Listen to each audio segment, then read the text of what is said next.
Hey friends, and welcome back to my channel. My name is Cynthia Sierra, and I'm so super excited because today we're going to be talking about Bible women or heroines in the Bible. And I'm super excited because this is something that I've actually wanted to do for a while. And finally, I was able to go ahead and get some resources.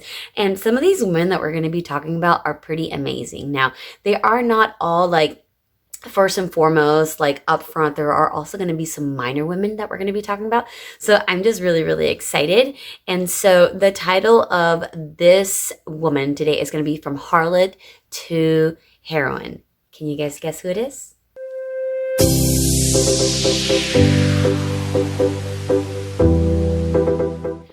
Welcome back. If you're new here, thank you so much for joining our community of women. We are going to be starting a new series. Now, it's not going to be weekly, probably going to be once or twice a month. Don't know how I'm going to do it yet, but depending on how this video goes, we're really going to be talking and dissecting about women in the Bible, which is something pretty amazing because we actually usually talk about men in the Bible or major characters, but we're going to be talking about women that are just like us, who some of them have families, who have struggles, who have children just like us, and how they are still able to overcome all of that. And so I'm going to have my notebook with me. If you see me looking down, it's because I definitely have some good stuff that I want to share with you guys. We're going to be exploring women who, with their strong faith, continue to teach us how to live authentic and faith-filled lives. No matter what our circumstances are, we find ourselves in their stories. And so today we're going to be talking about Rahab. And so who was Rahab? Where was she from? And what is the big deal with her? So we usually know about Rahab as the Canaanite woman from Jericho that was a prostitute. That's the very first thing that somebody knows about her. And so I don't know about you, but when somebody says my name, I definitely don't want to be considered a negative term, right? But that's usually what we assimilate to when we talk about Rahab. And so we know Rahab because she was the one who helped two spies that came with Joshua into the city of Jericho when they were trying to spy out the land. And she actually helped those spies to go into the city. She kept them safe, and then she finally freed them. And she helped with the destruction of Jericho. And something that you guys may not know is that she's actually from the lineage of Jesus. And so I knew this, but I forgot, and so now I know it again. And so she actually married someone named Salmon, which was from the tribe of Judah. And she, along with Salmon, had Boaz.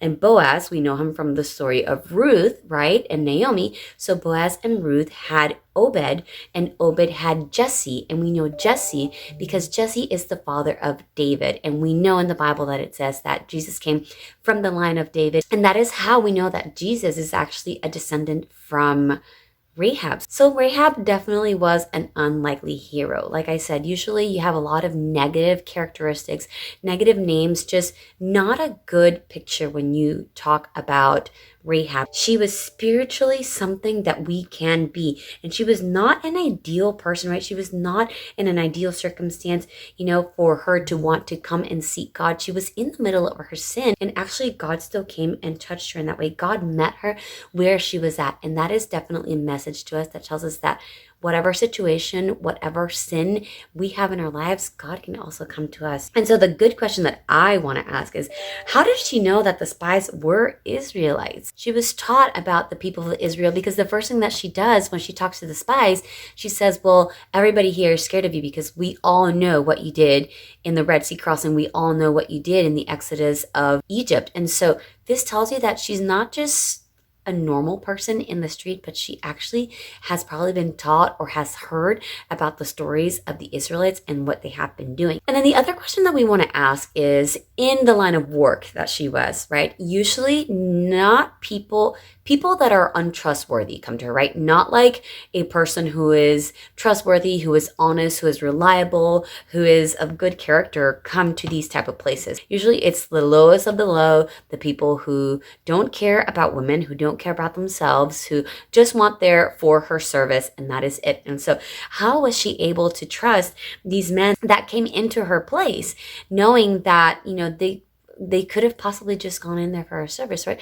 But this shows me that even though she was going through her thing, she may have been having a connection with God, right? God may have been preparing her before this time for her to meet these two spies and to be able to fulfill the destruction of Jericho before these two spies even came into her home, right? She must have already been preparing, maybe even reading, maybe praying, maybe already starting to feel convicted about what her line of work was and asking God to take her out of that. And so this was the perfect opportunity for her to go ahead and do that. This story shows us this amazing thing that once we become followers of God, our past is forgiven. Whatever you have done, whether it was in your youth or in your young adult years, or even now, whatever situation, whatever sin, whether it's sexual immorality or drugs, alcohol, pornography, prostitution, anything that you may have done that you feel is taking you away from God is null and void once you start having that relationship with God. Our past is forgiven and our slate is wiped clean.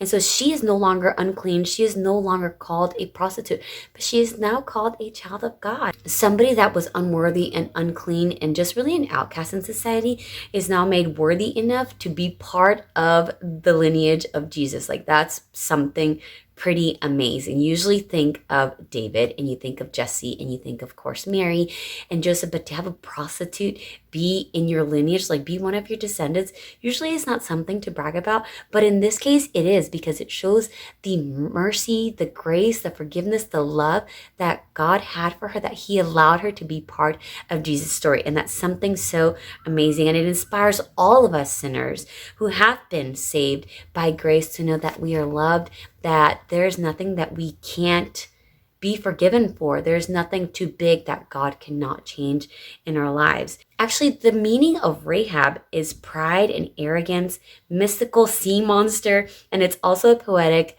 name for Egypt and for the sea. And so it was funny because I was reading about Rahab in the terms of Egypt in some of the Psalms, and I was like, what is going on here? Why are they, I didn't understand why it was talking about Rahab. And then when I looked down at the footnotes, it was relating her name to Egypt, and it talks about it being arrogancy and it talks about being pride. And so I feel that Rahab at one point probably did feel prideful, did feel arrogance, did feel this sort of pomp. I feel like she at one point did have that characteristic, right? Because in the Bible, we know that their names usually meant something, right? It wasn't just, I'm going to call you Cynthia because that's just what I want you to do, like my mom probably did. But Rahab actually meant something, right? And so a lot of people in the Bible, when they have a name that it means something, they kind of start believing in their name. They kind of start acting the way their name means. Like, for example, Jacob was jokester, right? Like prankster. And so we know that Jacob did definitely live up to his name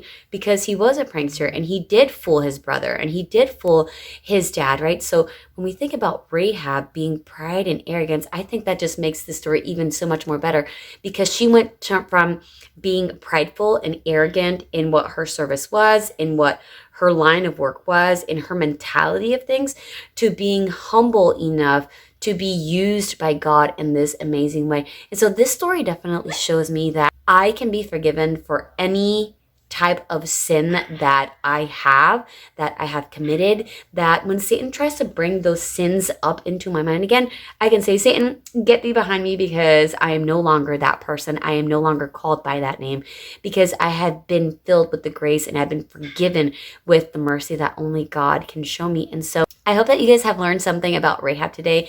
If you want, definitely, if you didn't in the beginning of the video, definitely go back and study it for yourselves. There are tons of commentaries and different things.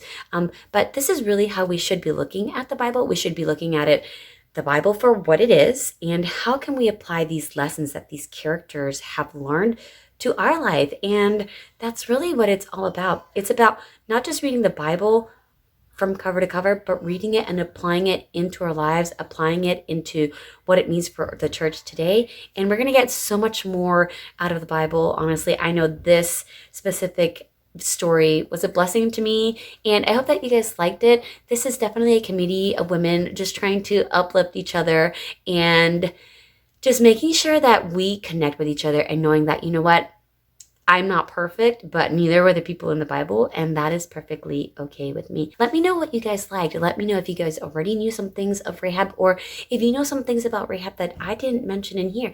So I really, really, really want you guys, if you haven't already, to go ahead and press the little bell below so that you can let me know that you are there, that you are listening. This really does help my channel and lets YouTube know that, hey, this is content that is really, really important. This is content that is useful for women, for anybody actually. Instead of trying to like and follow and subscribe on those channels and those videos that really are not bringing us closer to God, let's try to show the YouTube algorithm that this content is worthy, that this content is just as important and is just as valuable than any other garbage content that is out there.